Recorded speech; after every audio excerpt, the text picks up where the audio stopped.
I need to know precisely, I must have experienced a shock moment, a DHS, a Dr.Hamer syndrome.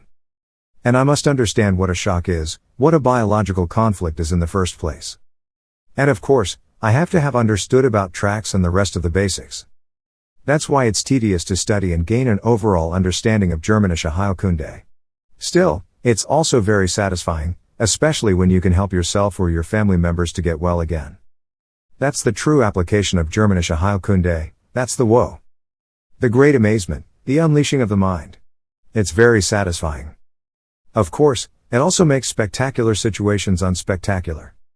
For example, you discover blood in your stool, and you know you've solved colon cancer. You know, the trouble I've had for 3 weeks, that's been 3 weeks of conflict activity. Now I'm going to have blood in my stool for 3 weeks, and then it'll be good. And you know you're going to be fine. It's completely unspectacular. Nobody knows about it, but it's highly efficient. And most importantly, you don't have any side effects either. And that is what they want to deprive us of. This is a crime against humanity. And if we don't learn and spread this knowledge ourselves while we are healthy, no one will do it for us. The big problem we have here is that most people only deal with this issue when they are in a bad way. If one then gets a cancer diagnosis, then he'd become concerned with it. But then we run out of time. And with the cancer diagnosis, we already have the next problem, the next conflict which causes subsequent cancer. Now the chances of survival are dropping, because then I'm just in a panic. That's why it's so important to get informed while you're healthy, that way, you don't panic in the first place. And that's precisely my strategy. So, the second biological law of nature says, provided there is conflict resolution, there is a second phase, a healing phase, a conflict resolved phase.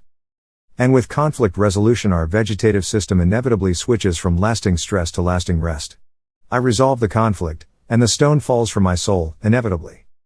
So, just as the conflict shock was highly acute, isolating, caught me on the wrong foot, and switched my vegetative state into lasting stress. With the resolution, the vegetative state of my entire organism now switches into lasting rest, recovery, and healing. That's also what all programs have in common, whether colon cancer, breast cancer, or bone cancer. We are invariably sympathicotonic with the conflict. That is part of nature's therapy. We are mobilizing all forces to solve the cause, because now the clock is ticking. We don't have forever to find a solution to our conflict, even with such a simple program as periodontal disease. Imagine a wolf in nature with an active biting conflict. With sustained bone osteolysis. His teeth fall out. If he cannot solve his conflict, he will not live much longer. The biological clock always immediately begins to tick with every program. We then also have hardly any appetite and hardly any need for sleep. We run on a special program and we exhaust ourselves. Only with the conflict resolution do I enter the recovery phase. And now in the healing phase. That's when we sleep and eat, that's when we replenish our reserves. Now I eat again, replenishing my energy deficit from the conflict active phase. In the brain, we see the Hamer focus in a target ring shape during the active phase, and a edematous in the healing phase. Conventional medicine goes ahead and cuts away the symptom. If I can't solve the cause, they cut away the breast, among other things, for example. But that doesn't mean I've solved my conflict relating to caring for my child. I remain active in the conflict.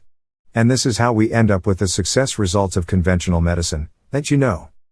With the conflict resolution, my organism inevitably switches to healing. But now there is the problem that there are conflicts that I'd better not solve.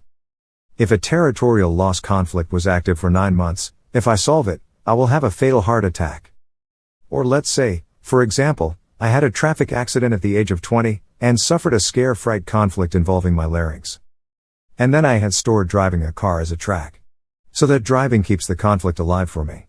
In this way, I can build up the conflict load for decades. At 80, I turn in my driver's license, and now I avoid the driving track, and inevitably come into healing. Which in the larynx is the replenishment of that squamous epithelium tissue, under swelling. In conventional medicine this is called laryngeal cancer. This also causes swelling in the brain, but especially at the organ level, the larynx. No one gets a handle on swelling with a 60-year conflict load. Therefore in such a case, the therapist must say, keep driving until you are 105.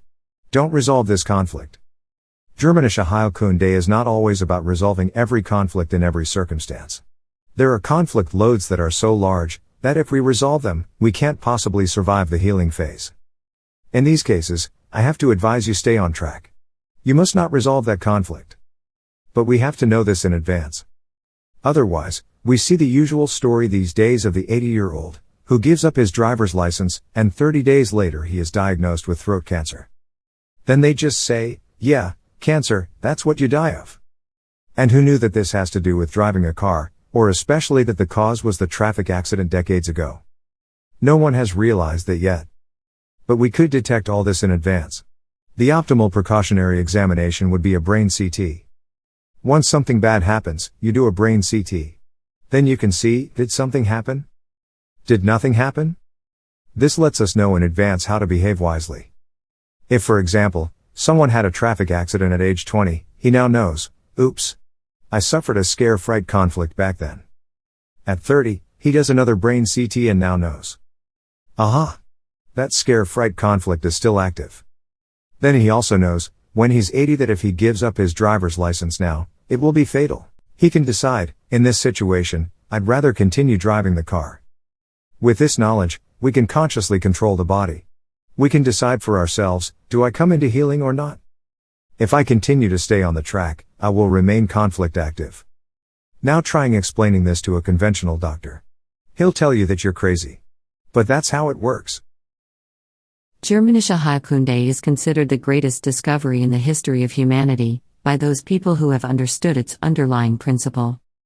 While classical medicine is based on more than 5,000 hypotheses, the Germanische Heilkunde can be considered as the only medicine, which is scientifically verifiable. With Germanische Heilkunde, for the first time in the history of humanity as we know it, there is a medicine with which any patient case can be reproduced in a strictly scientific manner. More than 30 different universities have already confirmed this in the past. Nevertheless, the discovery of Dr.Hamer has been suppressed and denigrated for over 30 years. Take your health into your own hands, and learn about Germanische Heilkunde, while you are still healthy. Helmut Pilhar, one of 3 lecturers, officially appointed by Dr. Hamer for Germanische Heilkunde, offers you an extensive and complete seminar collection for this purpose, which is now also to be translated into the English language. This knowledge will change your view of conventional medicine, forever. You can find a direct link to Helmut Pilhar's seminar videos in the description, below this video.